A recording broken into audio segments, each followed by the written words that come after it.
Piece of technology isn't working, and hello! Welcome everyone to the Apptrepreneur Show. I am your host, Kevin, the Apptrepreneur, and it is an honor and a privilege to have you all here to get your daily, or your near-daily dose, I should say, of apps, tech, and even a little bit of entertainment. I see Mega Myko says no volume on my end. Hold on one second.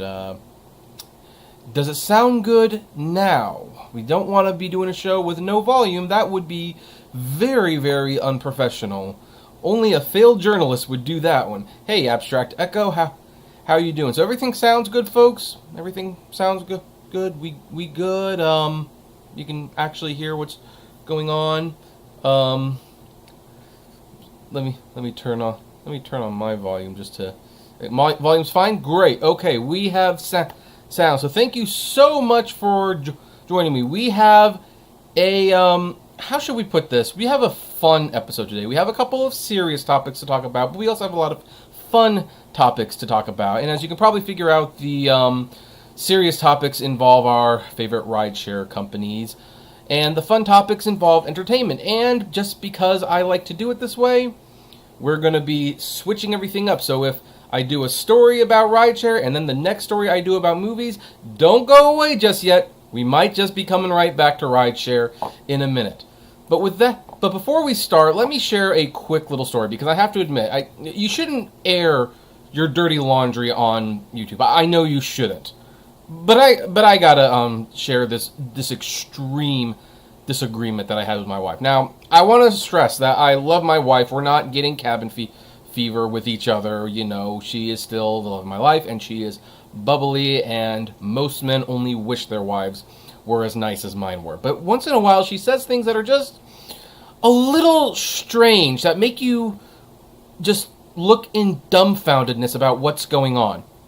And that involved today when I did some grocery shopping, and I decided to pick up during the grocery some hamburger helper, which I haven't had for a long time, but I said, hey, you know what, I remember enjoying hamburger helper, so let's pick some up. And you know, yes, we do cook real meals, but I also some nights just want to, you know, cook something simple. So I come home and I tell my wife, hey, so I picked up, you know, some salmon, you know, we've got some ground beef, we've got the little goldfish crackers that she loves so much, and I said, and I also picked up some hamburger helper. And she looked at me, and I swear to God, she said this. She said, oh, okay. Well, can we eat it without the meat? Without the... It's called hamburger helper. It's the main ingredient. Did you want to take it out? Isn't that like removing the cheese from a taco or something like that? Like, I couldn't believe it. It's a good thing I love her, because like that... Wow. Basically, I said, no, we have to eat this with the meat. That's the whole point. So, anyway, fun little personal story on what's happening in the life of the Apptrepreneur and Mrs. Apptrepreneur. But now, with that little bit of warm-up out of the way, let us move on. Let us talk about the main topic. And the main topic involves Uber and Lyft, as you can see. And Uber and Lyft have been sued many, many times by various amounts of people. And as you may be well aware, AB 5, which they want to repeal with Proposition 22, and we'll talk about that later in the show, has made it so that if Uber and Lyft, you know, run business as usual, then their drivers are considered employees, not independent contractors. Now, Uber and Lyft have made some changes, but basically they are still failing the AB5 test. Uber and Lyft can completely change their business model, and you can be independent contractors right now, and you never have to worry about being an employee. But Uber and Lyft don't want to do that. They want to continue to hold the cards. That's why they're fighting it. People keep misunderstanding that AB5 is this thing that just makes you an employee. No. If Uber and Lyft are doing certain things, you're not an employee. AB5 strengthened the rules of an independent contractor and what is required to be one. That said, Uber and Lyft are not following all those rules. And AB5 does mean that they can be sued for not following those rules. And as we can see with Business Insider, they have just been hit with another lawsuit in California over claims the companies are skirting the state's gig worker law. So here's what it says. The heated legal battle between California and ride-hail giants Uber and Lyft ratcheted up another notch this week, with the state's labor commissioner announcing that she plans to take the companies to court over the classification of drivers. Commissioner Lila Garcia Brower's office said in a press release Wednesday that it plans to file a lawsuit against the companies, arguing that they are, quote, committing wage theft by willfully misclassifying drivers as independent contractors instead of employees, which I can believe they're doing, by the way. In a letter to Uber and Lyft drivers alerting them to the lawsuit, Garcia Brower's office said that it's seeking to force the companies to reclassify drivers as employees and reimburse them for wages and other benefits that they would be entitled to as employees under state law. Now, here's why I went into that little tirade before, because keep in mind, if they file this lawsuit and Uber and Lyft change the way you drive for Uber and Lyft in California, then there's no lawsuit. Because now they are doing what they're supposed to be doing. Now, maybe they could still argue for back wages when they weren't doing what they were supposed to, and that's why Uber and Lyft won't do that, because they're going to try to stick their head in the sand and pretend that they have been doing this correctly all along when they haven't. If you want a perfect example, I mean, remember when California put the 15% cap limit on food delivery? Like, you could not charge more than 50%, and then it turned out Postmates was ignoring the mandate, and when they were asked why, they said, well, they didn't really make it clear what that 15% meant. Was it just for delivery drivers? Was it just for restaurants? Was it a combination of the two? So until there's clarification, we're just not going to do it. Now, they did do that, and then they did eventually honor the new stimulus, or stipulation, I should say, because to not do so would just have gotten into more trouble, but they did have to pay some back wages and do some refunds because they had not been doing it properly. So Uber and Lyft would clearly like to avoid that. Now, the list includes a wide variety of payments that Uber and Lyft have historically not paid to drivers, such as minimum wage based on time drivers spent using the app, not just driving passengers, overtime, sick pay, and business expenses. The business expenses is an interesting one. We're going to talk about why in a later story.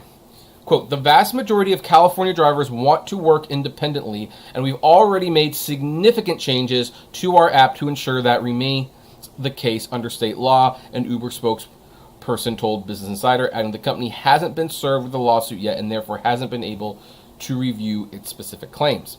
A Lyft spokesperson told Business Insider the state labor agency has botched thousands of claims. They know they don't have the ability to process these claims, so they sent them into a legal abyss where they know it will take years to resolve them. Kind of like how you sent people to arbitration, right? Yeah, whatever. California's landmark gig work law AB5, which went into effect this year, raised the bar companies must clear in order to consider workers as independent contractors, spurring a major battle between regulators and Uber and Lyft over whether drivers meet that bar. California's Public Utilities Commission, the agency responsible for overseeing ride-hail companies, dealt a significant blow to the companies earlier this year when it ruled in June that drivers are considered employees under AB5. In May, a group of attorneys general from the state in Los Angeles, San Francisco, and San Diego also sued Uber and Lyft over the issue. Now, here's something that I have been telling viewers for a while, like when AB5 got passed and I've reported on AB5, I did say that this would not necessarily change things overnight because Uber and Lyft were not going to go quietly into the night. They were going to fight, and you would have to sue them. You'd have to take them to court. And now we're finally doing that. I mean, I think that got sidetracked because COVID-19 hit, and it just wasn't a priority for a lot of people. But now it is a priority, especially once it came to light that, hey, gig workers are collecting unemployment, which you should not be allowed to do if you are an independent contractor. But you are getting it. Uber and Lyft aren't paying for it, and now the lawsuits are starting to come because that is costing California and a lot of other states a lot of money that Uber and Lyft just simply is not contributing to. So I think that's why these lawsuits are coming out now. So, what's going to happen with this lawsuit? Well, I guess we're just going to have to wait and see. Uber and Lyft will probably attempt to resolve this. They might settle for a much lower amount. And the thing about this agency that I don't know, do they settle a lot or do they actually see it through to the end? Because that's how Uber gets away with a lot of things. They just settle, and I actually get annoyed when people say, oh, Uber's doing something they're not supposed to be doing, let's get a class action lawsuit. It's like, well, then I guess you don't want it to change then, because a class action lawsuit will just get settled, and then they'll keep doing what they're doing. That is absolutely what Uber and Lyft does, especially Uber. But that said, I would like to know, what do you all think of it? Do you think this lawsuit is justified? Do you support it? Do you not support it? And if you don't support it, why do you not support it? I would love to know. Comment below or in the chat room. We'll get to those comments eventually. And as always, blame responsibly. Have a good one. So let's see if anyone has any comments. So we have Kenneth here. We have Alberny here. We have Mega Myko here. And Cinema Fan here. Welcome. And hey, if anyone wants to give a thumbs up, that would be great. So, Kenneth says, hi, Kevin. Vacation since March. No Uber and Lyft driving since pandemic. Good for you. Alberoni says volume is gone, but then he says got it. So, okay, good. And Mark says, hey, Hamburger Helper is a real meal. I know, but it's an easy meal to make. Mark also says, tuna fish sandwich, hold the tuna. Yeah, my thoughts exactly. Like, you say, yeah, I'll have a tuna fish sandwich without the tuna. It's like, well, maybe you would rather have a BLT then. No, I want a tuna fish sandwich without the tuna. I don't know. So, anyway, Cinema Fan says, so wait a minute. If you drive for Uber and Lyft and get considered an employee, what benefits do you get from them? Oh, that's a complicated topic. That is a super, super complicated topic because, I mean, the thing is, so far, no driver has even been officially labeled as an employee, so we just don't know.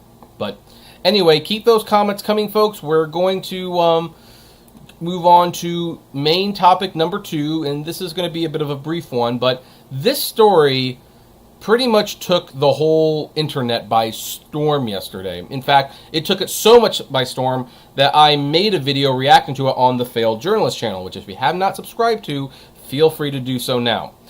And I want to do a follow-up because there was at least one thing in that video and one thing going on yesterday that was not clear.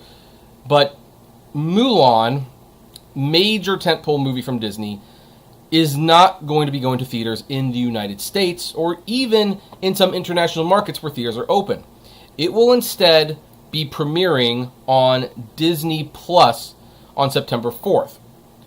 Now then, there was a little bit of confusion about this because, first of all, people did react the way I suspected they would when being told that they would have to pay $30 additional to watch Mulan. Because when people said, hey, just send Mulan to Disney Plus, they weren't saying, send Mulan to Disney Plus so I can spend more money to watch it. No, they're saying, send it to Disney Plus because I'm paying $7 a month and I am perfectly fine with watching that movie for free. But Disney ain't giving away Mulan for free. They are not. I don't even think Disney knows the meaning of the word free, if we're being honest. And when you spend $300 million on a movie, you're not just going to give that away. I'm sorry, this ain't Artemis Fowl where it's so bad you actually feel a little guilty about asking money for it. No, this is Mulan. This is a big, major release. But so people reacted the way I totally expected that they would. But then there is some confusion. Okay, so that $30, is that to own or is that to rent? And after reading about this and really taking it in, it's a for rent price that feels like a purchase. Now let me explain why. Disney has said that it's $30 to unlock Mulan on Disney Plus. It's kind of like a microtransaction, really. And when you unlock the movie, it's unlocked forever. However, it's unlocked so long as you subscribe to the service. So if you're a gamer out there and you have Xbox Live or the PlayStation Store, Xbox and PlayStation give away a couple titles every month if you're a subscriber of Xbox Live or PlayStation Plus. And you can download those games and they're unlocked. They don't get taken away. You can play them whenever you want.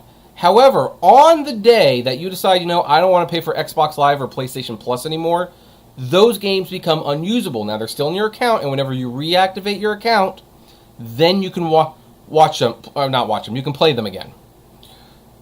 But here's the thing. They're giving those things away for free, so it makes sense that if you decide you are not going to pay for Xbox Live or PlayStation Plus anymore, that you would lose access to those games.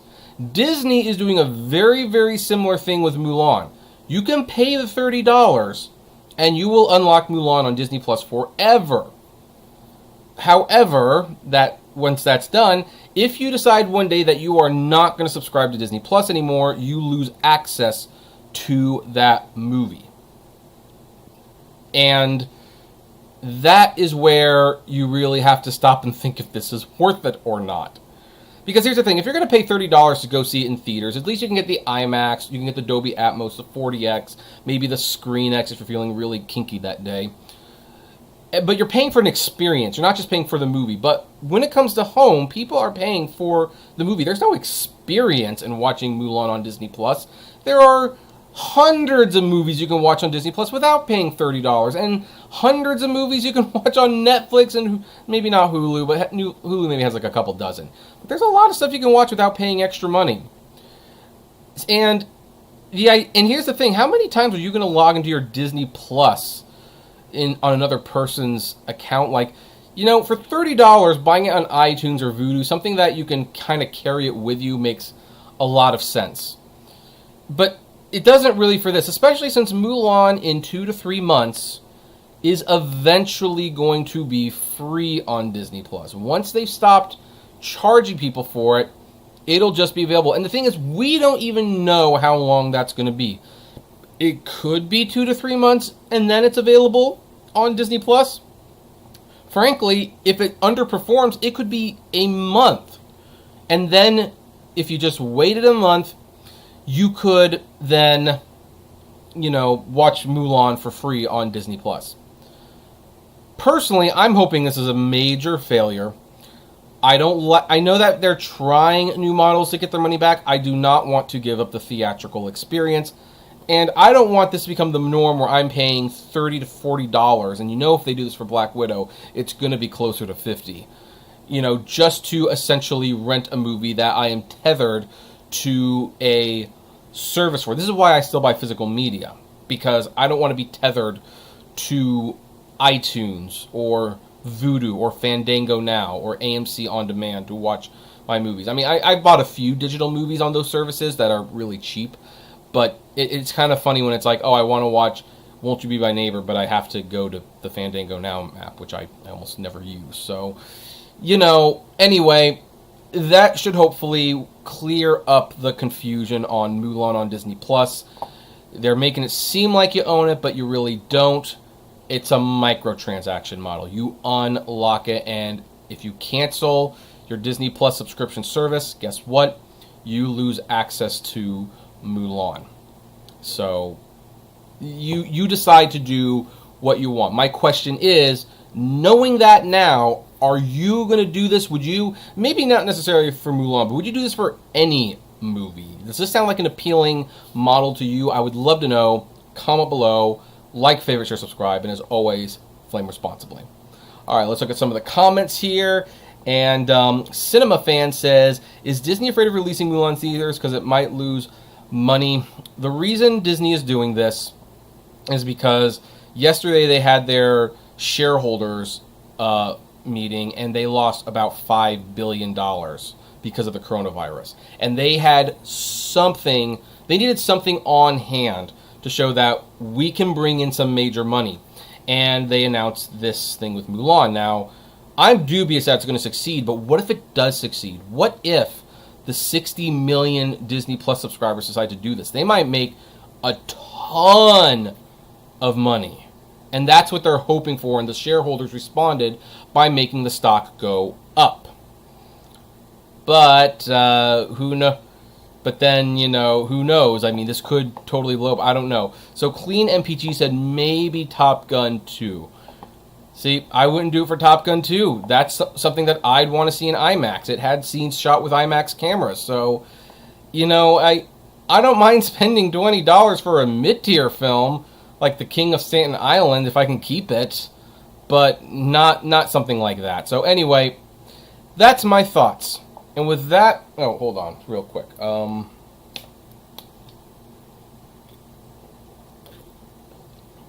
So with that out of the way, let's move on to main topic number 3. Now, the third main topic is definitely going to be a challenging one. And a lot of people are not going to like hearing this. But we all know, like we said earlier, Uber is sued a lot.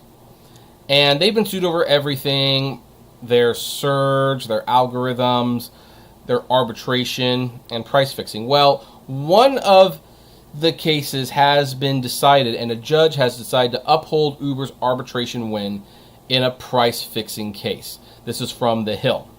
A federal judge on Monday upheld an arbitration win for Uber Technologies after a customer asked the judge to overturn the ruling in the price fixing case. According to Reuters, the customer said that the arbiter, Les Weinstein, ruled in favor of Uber because he was scared.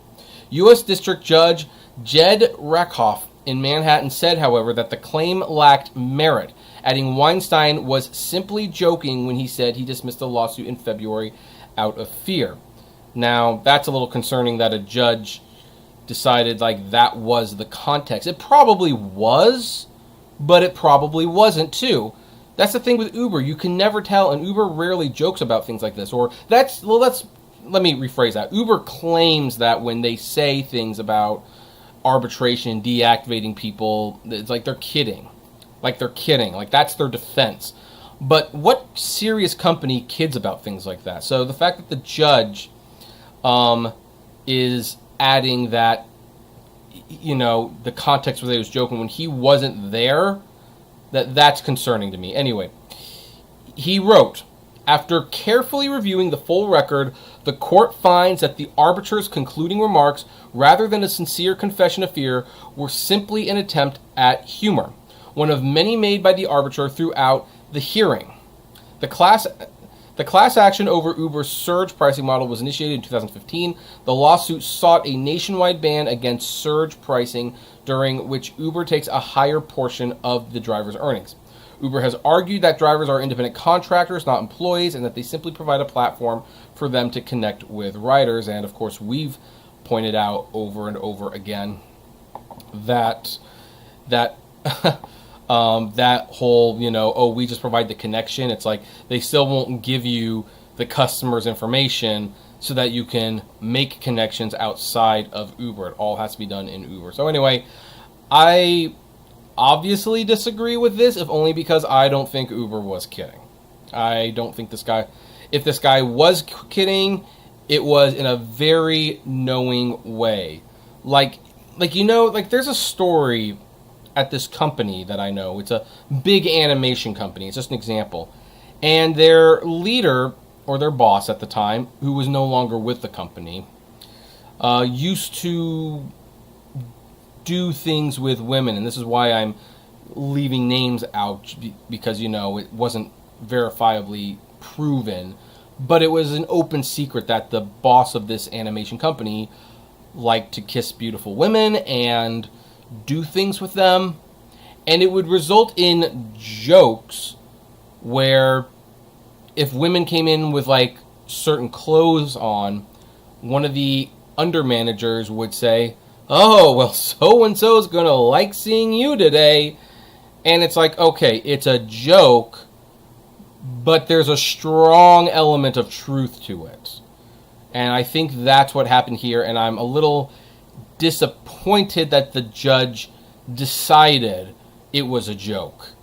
Knowing this company's history with arbitration, with price fixing, with screwing drivers and passengers over, the judge decided that this was not a confession, this was joking. Now, granted, maybe it was. Again, you can't prove he wasn't joking.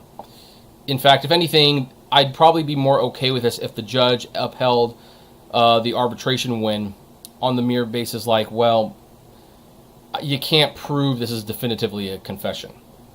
Like, I mean, that's perfect. That's a perfectly legitimate way to view it. But the fact that he took that extra step and said, oh no, he wasn't being serious, he was joking, that concerns me. I wonder if the judge in this case might have been a little cozy with whoever was defending Uber that day. I don't know, just a theory. But I would like to know, what do you all think about this? Do you think this was the right call by the judge, or do you believe this is not the right call of the judge?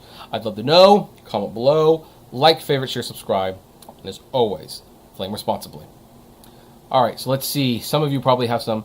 Alright, so Clean MPG says, we all know Uber and Lyft price fix, however. Oh yeah, we know they do. The problem is proving it. Like, which is funny, because you'd think that there would be ways to prove this, but apparently there's not. They just, every time it goes to court, it's never proven.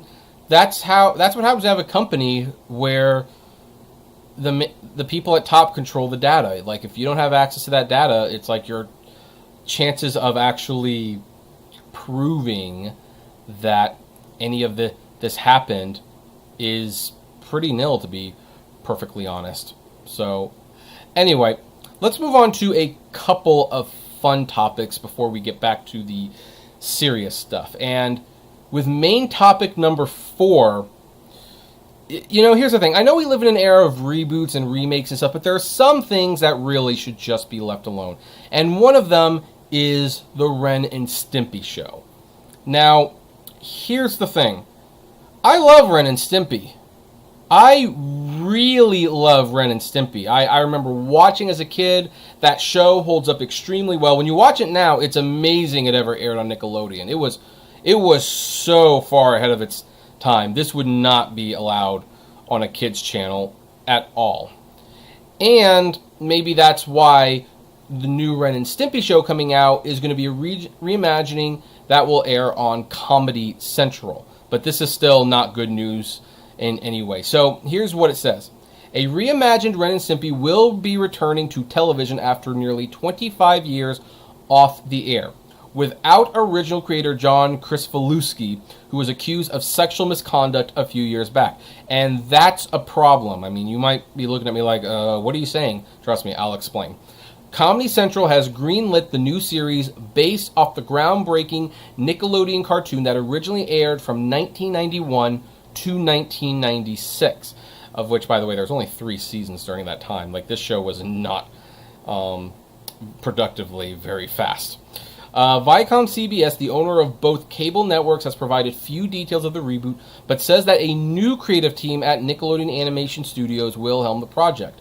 Quote, we are excited to reinvent this iconic franchise with a new creative team and our partners at Nickelodeon Animation Studio. Ren and Stimpy joins our rapidly expanding roster of adult animation, including South Park, Beavis and Butthead, and Clone High. Geez, did we just never leave the 90s?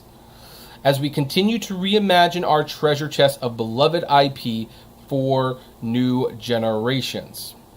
The Clone High reboot does not yet have a network attached. So there are 2 problems, and we'll kind of take them one by one. But the first one is that this is going to be a reimagining for adults. Well, Ren and Stimpy had an adult cartoon, and it was awful.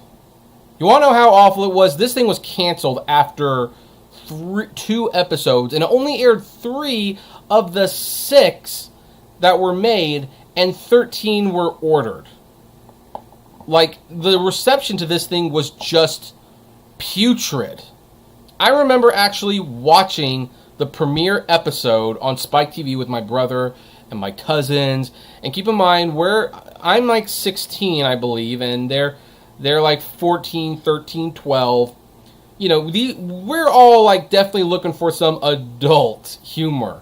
And the whole episode revolved around Ren and Stimpy eating boogers and phlegm and mucus. It was like, and we all, 15 minutes, not even 15 minutes, 10 minutes into this thing, we kind of had, like, the first commercial break hit, and we were all kind of like, oh, this sucks.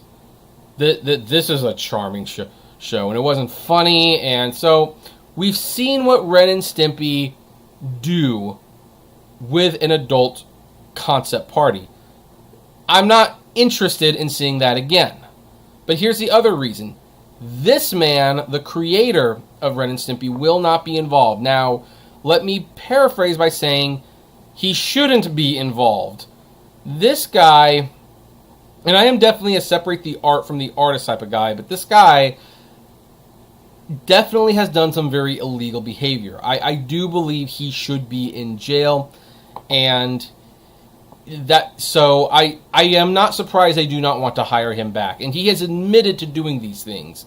So that's, he dated, well, dated's a very, very kind word. He did things with 16-year-old girls, totally ruined their lives. He's not someone I would personally, and he admitted to it, so he's someone I would not want to work with again. It doesn't mean his work isn't good, it's just he is not a stable man. But here's the thing, the Ren and Stimpy show is so much about his personality that it's hard to do without him. I mean, granted, he did oversee the adult party cartoon, and that was no picnic either. But when he left the original Ren and Stimpy show, it suffered, it wasn't funny, the animation was not nearly as good. For better or for worse, he is the guy that makes Ren and Stimpy Ren and Stimpy. And while I understand you don't want to work with him, the work is probably not going to be very good if he's not involved. So the best thing to do, in my opinion, is to just simply not go back to this well. Don't go back to this well. It's tainted meat. We've been there. We got a few good seasons out of it. We have a couple of bad seasons out of it. Leave it be. Just leave it be. But anyway, that is my thoughts on this matter. What do you say? Are you going to be watching this new Ren and Stimpy show? Are you excited? Are you not? I would love to know. Comment below. Like, favorite, share, subscribe. And as always, flame responsibly. Have a good one. All right, so let's look at some of the comments. So DFW Food Delivered said, absolutely not. Nobody should touch that show. What the heck is going on? Well, it's a brand. It's popular. And they probably feel they can squeeze a few extra dollars out of them. They can just squeeze it a little bit more. Personally, I think the show will be terrible. And the only way to make it good is to involve the man that I don't think should be working. I think he should definitely be tried and go to jail for what he has admitted to doing.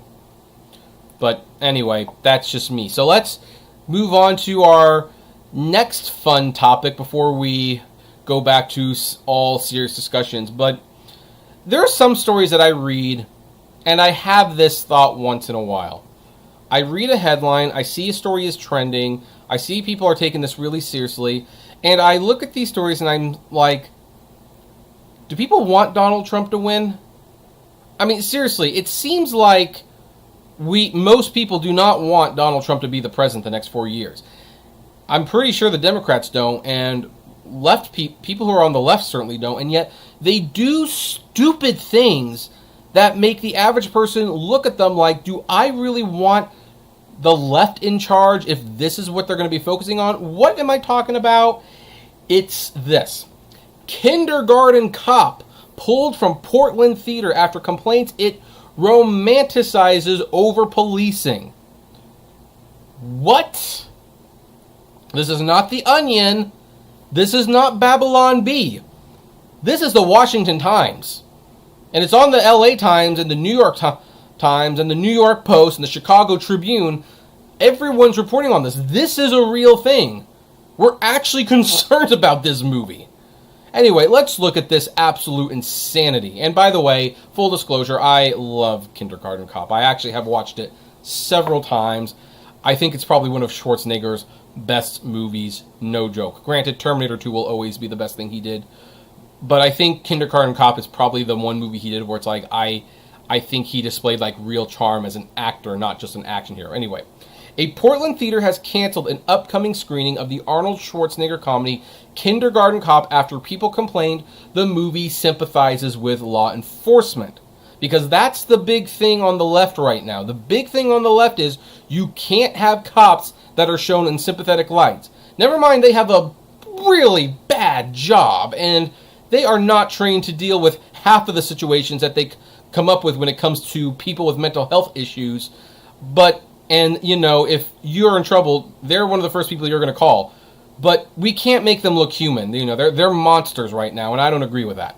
The Northwest Film Center had planned to show the 1990 film shot in Astoria, quote, for its importance in Oregon filmmaking history as part of its summer drive-in series at Zedell Yards, but it was called off after Portland author Lois Levin fired off a series of angry tweets saying that the depiction of police in school perpetuates systematic racism, the Willimantic Week first reported. Now, here's the thing. This movie does not have a lot of black people in it. I will agree with that. There's like one black kid, I think. But that's not what the movie is about. The movie, in case you have not seen it, for whatever reason, involves a cop trying to catch a criminal. And the criminal escapes, but they find out where the criminal's son goes to school.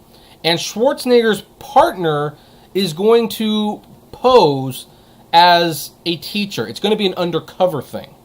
And, you know, so she's a woman, you know, she can handle kids and all that jazz. But she gets sick before the assignment, so he has to step in. And you're talking about big brawly guy. This is the, you know, talks like a hick, thinks with his fist kind of person.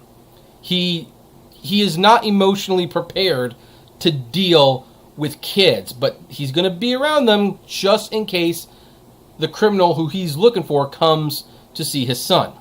That's the story. And it becomes a sweet story because Schwarzenegger's character, he falls in love with the kids. He enjoys being a teacher. He likes shaping young minds. And in fact, interestingly, it's funny that they say that this over-glamorizes police brutality when there's almost no policing going on at all. And at the end, Schwarzenegger puts down his badge and says, you know what? Or he says, you know what? I want to be a teacher. I want to mold young minds. That's a terrible impression, I know. But he decides he would rather be a kindergarten teacher than a cop. You know, so everything about this movie is extremely positive. But because it's showing a cop in a positive light, apparently it's offensive. So anyway, Miss Levin wrote, there's nothing entertaining about the presence of police in schools, which feeds the school-to-prison pipeline in which African-American, Latinx, and other kids of color are criminalized rather than educated. For God's sakes, Miss Levin, this is kindergarten. It's kindergarten. They're learning ABCs and 1, 2, 3s. And she continues, criminalizing of children increases dramatically when cops work in schools. Well, you know it's undercover, right? They don't actually know he's a cop.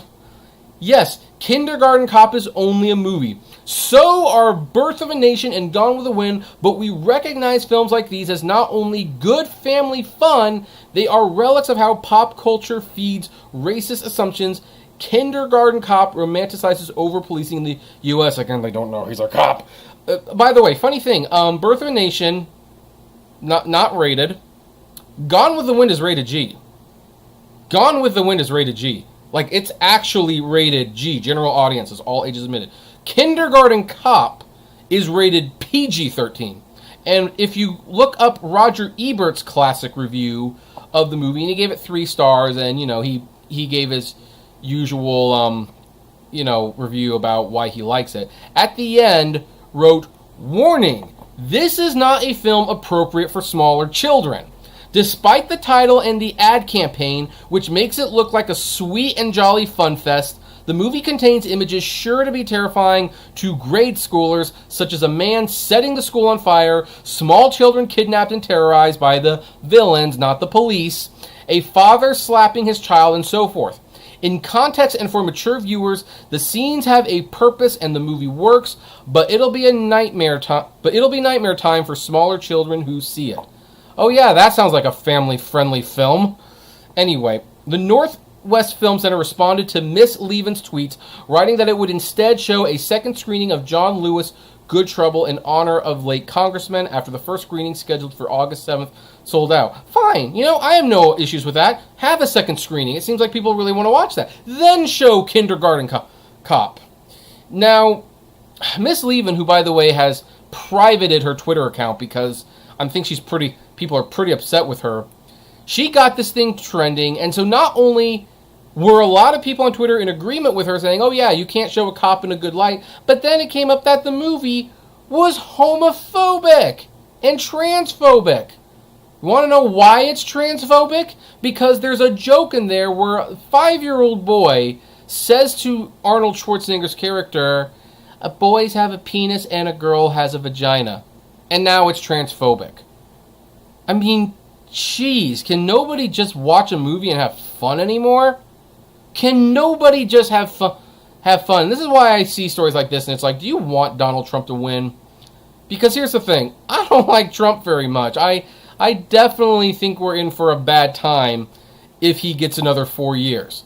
But I'm also a little concerned about who's on the left, because it's the left who's pushing these things. The left are the ones who are saying, you can't watch this, you can't do that. It's like, these are movies. Let me watch my movies in peace. If you don't like that movie and it offends you for whatever reason, there's a simple answer. Don't go to that movie. Vote with your wallet. You don't want to watch Kindergarten Cop?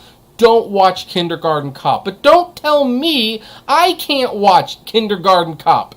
Anyway, this obviously touched a nerve on me. What do all of you think about this? Does this sound stupid to you, or are you in agreement with this? Maybe you think there's some legitimacy here. I don't know. Let me know. Comment below. Like, favorite, share, subscribe. As always, flame responsibly. That was supposed to be a fun topic. So anyway, let's see here. Clean MPG said, no RNS. It was good back in the 90s, no longer. Driver Steve said, what was once good is now bad, and what was once bad is now good. Everything is backwards, just as the Bible predicted thousands of years ago. Yeah, I'm not going to argue too much with that one. And Clean MPG said, probably just 20 people involved in canceling Kindergarten Cop. I think it was actually a lot less than that. It was a lot less than that. And this is, by the way, why companies need to get off Twitter. Because, and I explained it in a show, I think on Monday, you start seeing the tweets trending, and you start thinking, oh, geez, everybody's upset at this. No, most of the time the people who are upset about it are people who probably were never going to buy your product in the first place. It's kind of like that whole Papa John scandal. Twitter blew up when Papa John Schnatter said what he said, and they pushed to have him canceled, but sales of the pizza never declined at all because people who bought the pizza, frankly, didn't care. So, that's the world we live in today. Anyway, let's move on to our next main topic, and now we're getting back into serious territory. And it involves Uber again. Like, hey, we actually got 3 Uber stories. Well, you know how a lot of companies are having people work remotely from home? And some people might say, well, technically Uber drivers are remote work anyway. Well, Uber has announced that their remote work from the big company will last until June 2021. And here's an interesting one for me. And I mentioned this earlier. They are adding a $500 stipend to pay for at-home expenses. This is like, pencils, electricity, things like that. To my knowledge, this is one of the only companies that have actually agreed to pay for some of these expenses at home, because working from home does have a lot of hidden expenses. And hidden expenses include things like electricity and water and things like that. Uber would never actually offer to pay for the bottled water for the drivers, but they'll do it for their remote workers. Anyway, let's look at this. San Francisco-based Uber announced Tuesday that employees are free to continue working remotely through the end of June 2021, joining other local tech companies embracing a long-term work-from-home model amid the coronavirus pandemic. Uber's corporate employees can opt to go into work if their local offices reopen, but whether they choose to work from home or in an office will not impact performance reviews. For now, anyway. I think that Uber might actually turn that against some people in the long run, but we'll see. Uber will reevaluate the policy in spring 2021 and determine whether it should be pushed back even further. The company has no plans to shorten its duration. I'm thinking this is going to become permanent. I'm thinking for all these companies, this is going to become a permanent thing. There's just too many advantages to doing it. Quote, as a company built on flexible working, we want to provide our team with flexibility, choice, and longer-term clarity so they can plan ahead, Uber spokesperson Lois Van der Laan said in a statement. To help cover home office expenses, Uber is giving employees a $500 stipend in addition to previous expenses. Bay Area tech giants Google, Facebook, and Apple announced extensions of their work-from-home policies last month. At Twitter, CEO Jack Dorsey told employees they can work remotely permanently, and that is where this is all heading, in my opinion. Because keep in mind, when people work from home, they're paying for the electricity, they're using their own office space, they're fixing their own computers, they're buying their own notepads and things like that. You don't have to have lunch on campus. They will make their own meals. And when you do that, not only do you as a company save those expenses, but guess what? You can also not rent as much office space. Or if you want to continue renting out office space, you can hire more employees and a certain percentage of them are working from home. So I think this just more and more, it just shows me, in my opinion, that this work from home thing is permanent, it's not going away, and we might as well just get used to it. But I would like to know, what do you think about this? Do any of you work from home? And if so, do you think it will be permanent? I would love to know. Comment below. Like, favorite, share, subscribe. And as always, flame responsibly. All right. I've got to take another drink. I'm sorry.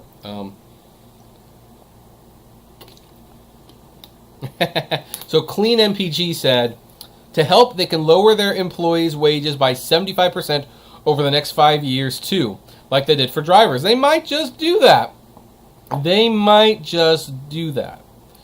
All right, let's get on with our next topic.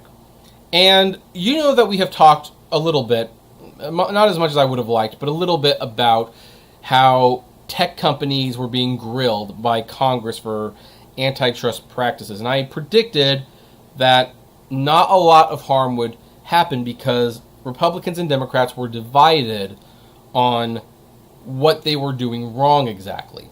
Well, another reason nothing might happen is because it's really hard to regulate someone that you are a business partner with. And that is exactly what's happening because the White House is partnering with Amazon, Microsoft, and others on Quantum Science Education Initiative.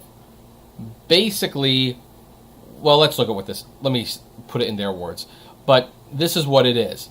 The White House is enlisting major tech companies and research institutions to teach kindergarten through 12th grade students quantum information sciences, the new frontier in computing technology. Yeah, so basically the tech companies that the White House is investigating for antitrust practices, they are reaching out to those companies to teach our kids this quantum information science. That, I kind of wonder how you're going to effectively regulate these companies when you're doing business with them. But let's continue. The Trump administration is launching the National Education Initiative with Amazon, Microsoft, Google, Boeing, IBM, and Lockheed Martin, Reuters reports. The National Science Foundation, the University of Illinois, and the University of Chicago are also partners. The initiative is designed to expose students to the principles underlying quantum computing and quantum physics before college. The National Science Foundation will invest $1 million into the program, and last month the federal government announced $75 million for university research of quantum information. So here's the thing. On the surface, that's nice. I'm not saying this is wrong. There are some things that kids maybe should be exposed to earlier than used to. For example, coding. I think coding is definitely something kids should probably be introduced to a lot sooner. A lot of high-tech jobs require it, and you should probably, have some sort of learning for kids early. Same thing with this quantum science. Again, the problem I have with this primarily is that we were just grilling these companies on Capitol Hill, maybe not Microsoft, but we were grilling these companies for being monopolies, potentially, for having antitrust practices for both consumer and competition. And now we're giving them this really important business, and this gives the companies leverage that when you actually want to do something about these things, they're like, oh, well, we're helping you with this. If you're going to regulate us and split us up, maybe we just won't help with this. Maybe we'll take, Italy would prefer our expertise on this advice. And it just goes to show that these companies they just have a lot of power. They have a lot of power, and it's going to be very, very hard to get them to not have that power. I am very surprised that the Trump administration is doing this, though, especially since Trump himself really does not like Jeff Bezos or Amazon, and yet now he's working with them, so I guess that's life. What can I say? Anyway, I'd like to know what you think about this. Comment below, like, favorite, share, subscribe, and as always, flame responsibly. Let's, and the TV just went off, I noticed. I forgot to put the screensaver on. So, anyway, hey Ryan, how are you doing? Shame you missed some topics you would have liked, so. Anyway, Clean MPG said, Trump cannot spell, let alone say Yosemite. Quantum mechanics or advanced physics and quantum computing? OMG. Well, in all fairness, Trump isn't teaching our kids this stuff. He's reached out to companies to teach the kids this stuff. But again, these are companies that he's investigating, or his administration is investigating, so that seems like a huge, huge conflict of interest. Anyway, with that said, we've got two more topics, and these are going to be fairly brief. Let's move on to, this is probably the seventh main topic.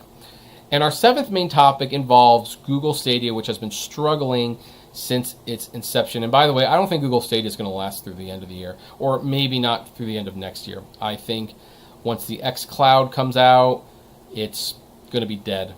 But Google's still trying. They really are. And they have decided that their latest promotion is going to be that Chromebook owners will get 3 months of Stadia Pro for free. So just to let you know, I don't have a Chromebook. But anyway, according to Geeky Gadgets, if you're planning on getting a Chromebook, you might be interested to hear that Google has recently launched a new promotion where they will be giving Chromebook owners 3 months access to Stadia Pro for free. This will also apply to those who bought a Chromebook after June 2017. So many owners should be able to take advantage of this offer. So they basically went back a few years. If you got a Chromebook in the last 3 years, you can get this deal. However, just be aware that this is just for a 3 months freebie, which means that after that, you'll need to keep paying to access the Pro version of Stadia. The free subscription is only for Stadia Pro, so you will need to buy your own games that are not included in the library that comes with the Stadia Pro subscription. And yeah, so, here's a funny thing. This is like another free promotion, and in all fairness, when Google decided to give away 2 months of Google Stadia for free during the height of the pandemic, I signed up, and I liked it enough that I've actually kept it. I have paid for a couple months of Google Stadia Pro, and sometimes when I'm watching some of my YouTuber stuff at night, I will sometimes be playing on my Surface Stadia Pro. I do like the service. Not enough for it to be the dominant one, but it is a nice supplement to Xbox and PlayStation. But for a lot of people, they did not stick around. It just did not have any value. And Google's trying to do it again. They're giving away to Chromebook owners. And the question I have is, how much of this free do you need to give away for this to work? Because this is not the first time they've given this away for free for multiple months. It probably won't be the last, and no one seems to really care that much. You pick up a few people, but most people are like, nah, I'm good. I pay $10 a month for my Xbox Game Pass, and I can have 100 games to download. What do I need to be paying Google Stadia for? Why do I need Stadia Pro? And I just don't think it's going to last much longer. Stadia has just never really ticked up. I have personally considered getting a Stadia controller, but it's like, why? Why when my Xbox controller works just fine? But anyway, that's just me. What about you? Are you going to take advantage of this? Are you getting a Chromebook? And if you are, Or heck, if you bought them the last few years, are you going to take advantage of this deal? I'd love to know. Comment below. Like, favorite, share, subscribe, and as always, flame responsibly. All right, and Ryan says, doing pretty good. Do you think you might do a complete collection of Twilight Time Blu-rays now they're out of business? I don't know, because I'm still buying a few on eBay, so we'll see.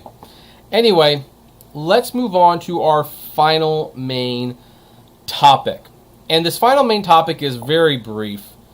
I really just have to rant on this one, but I'm a fan of Naruto. I don't know if any of you watch Naruto, but I enjoyed it. I actually bought all of the manga, and for a while I had the anime on DVDs before there was like a financial crunch like 8 years ago, and I decided to sell the DVDs because I came to the epiphany, how many times am I going to be rewatching a 300 plus episode show? Not very often. Not very likely. But here's what I'm curious about. This is what Naruto looks like in the manga. You know, he looks like a boy, very aesthetically pleasing on the eyes. This, but after you take that away, is what he looks like in the anime. And again, he looks like a boy, very simple design. Now, here's the thing. There's a new Blu-ray out, a Steelbook Blu-ray, where an American artist gives his interpretation of the character. And I don't mind this. I like it usually when other artists give their interpretation of the characters and they do their own spin on it. But I have to say, this one was quite ugly. So again, this is what he looks like in the anime.